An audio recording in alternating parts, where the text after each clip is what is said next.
Hi, I'm Dr. Cher Beauvais, and you're probably watching this video because you're keen on losing weight. But the quality of the question we ask ourselves to solve a problem will dictate the quality of the answer and therefore the actions we take.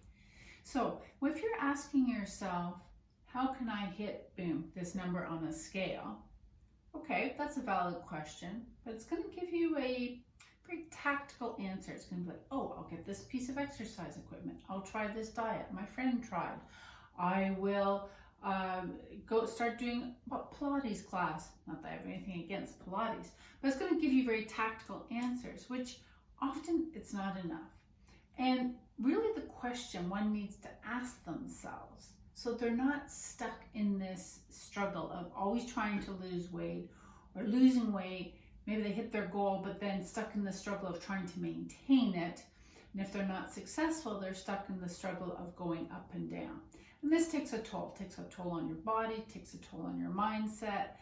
It takes a toll just on your lifestyle and just, being able to dedicate your time and energy to other things that are way more fulfilling than this constant struggle. So instead, maybe asking yourself the question of, in order to put this journey behind me once and for all, so I can have the body I love, not have to overthink everything that has to do with weight in terms of, food and diets and exercise and all that, and have a lifestyle where I can be healthy and be flexible, know that I'm in the driver's seat. In order to achieve that, what do I need to do? Where do I need to get my support? What is it that I need to do in order to achieve that? That's a very different question. It's going to give you a very different answer, because you're not just looking at hitting a goal on the scale. You're also looking at life after, and how you go about losing weight. How's that going to set you up for afterwards? And this leads into the main concept of everything I do with people I work with, and I've been watching this series of videos. This is body freedom. No longer trapped in the body, the mindset, and the lifestyle. It's body freedom, having the body you love, having the lifestyle that is enjoyable. It's fundamentally healthy, but you can be flexible. You don't need to be afraid of certain types of food, but you've got it in check. You can manage your mindset, you can manage your habits, but without it feeling like you're managing it. It's just second nature. So that is freedom in the body, freedom in the mindset, freedom in the lifestyle. So if that's what you want, if you're like, how do I get that? Well, then that changes the question, and that's going to change what you need to look for. And this brings me to, I have 5 principles that I always educate people on.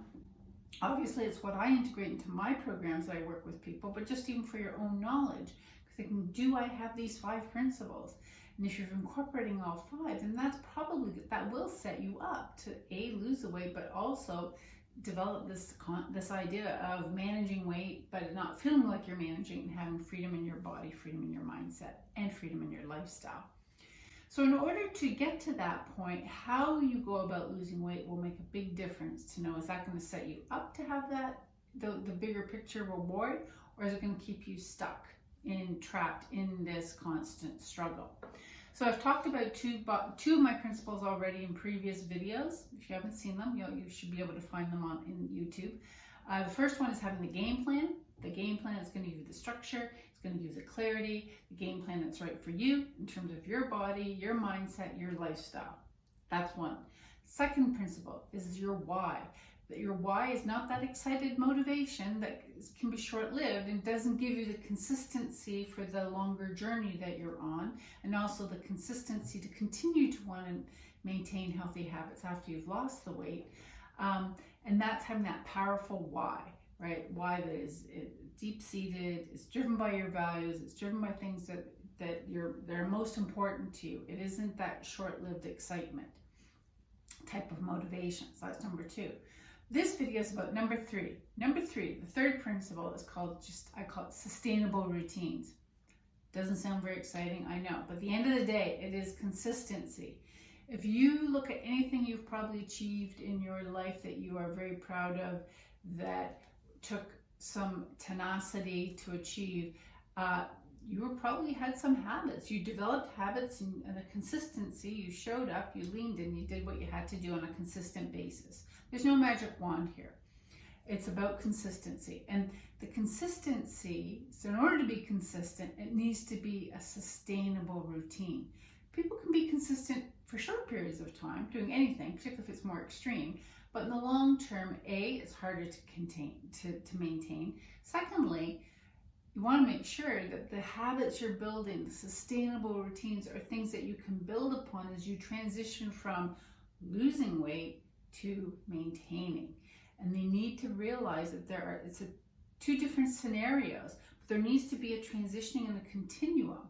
If you choose to lose weight in such a way that's very extreme, let's say, or something that's not just going to work for you as a lifestyle long term, such as, I don't know, maybe spending tons of time in the gym. Okay, you can dedicate time for that for a period of time, possibly, but are you going to be able to keep that going?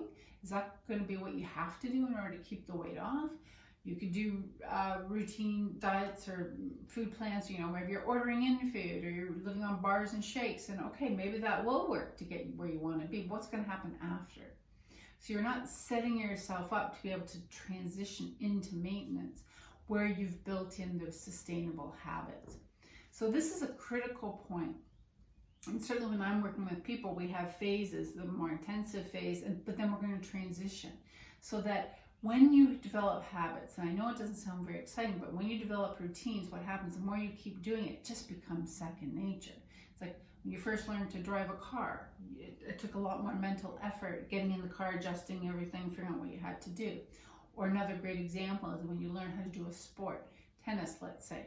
You're learning how to serve. At first, it's all very awkward. You really have to think carefully, and then you get a handle on it, and you've got it. But then come into a competition where stress is higher, and your serve could unravel because you're kind of more rattled, and you're stressed, so you can't think as much. So at this point, you're still using the frontal part of your brain, which is the thinking part of the brain, and it takes more energy. So as you're on a journey towards losing weight, if you're having to think about things all the time, and meals and shopping and what do I need to do, it becomes exhausting. It's like weight loss fatigue or decision fatigue at the end of the day. And that's not a sustainable way of going about it, particularly as you get into maintenance. So much like with a sport, as you've learned, again, if we use tennis as an example, serving, you've mastered it, you go into competitions and you've mastered it, like you've just after with enough, the sustainability and the practicing and the playing, it just is second nature, and you've got it. It's the term is being unconsciously competent, meaning unconsciously it's there. You're actually using a different part of your brain, more primitive part of the brain, but it's actually a hardwired behavior now, and it's effortless. It doesn't take as much thinking power. And this is where you want to get to ultimately as you lose weight.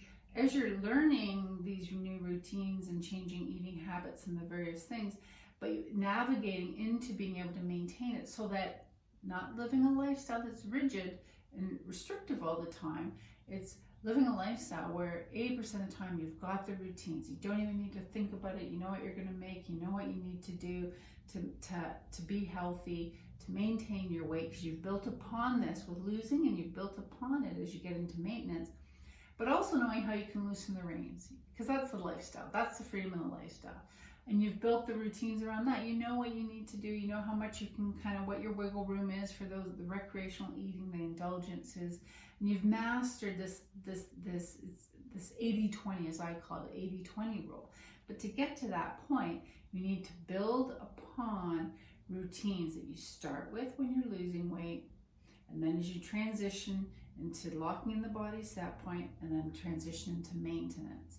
And this, yes, the routines will loosen, and they can and they should, but at the same time, you will be set up that you've got a foundation that you can rely upon. So it's a stressful week, you can rely upon yourself. You know it's not going to throw you off your game, because you don't need to overplay and overthink.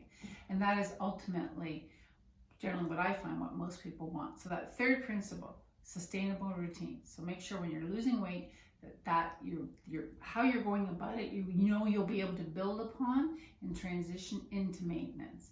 Certainly what I do with my clients, we have phases we work through ultimately to get them to that point. Thank you.